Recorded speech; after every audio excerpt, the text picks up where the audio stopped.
বয়ের মতো স্যামসাংও তাদের লঞ্চ করে ফেললো Samsung Galaxy Z3 fold.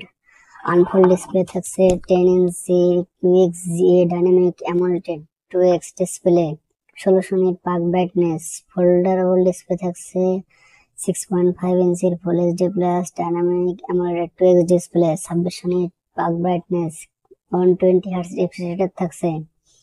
Processor হিসেবে থাকছে স্ন্যাপড্রাগন 8 এলিট।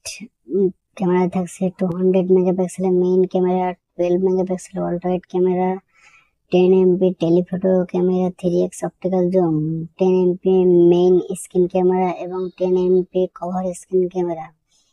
র্যাম হিসেবে থাকছে 16 জিবি র্যাম, স্টোরেজ থাকছে 512 জিবি এবং 1 টেরাবাইট। ব্যাটারি সেকশনে থাকছে 5600 mAh cell battery, 45 watt fast charging. Gorilla Glass circle 2 ভেরিয়েন্টে থাকছে। অ্যাডভান্স আর্মর অ্যালুমিনিয়াম ফ্রেম থাকছে, Android 16, One UI 8, IP48 water resistant থাকছে, 3.6 mm থিকনেস। আনফোল্ডে থাকছে 12.9 mm।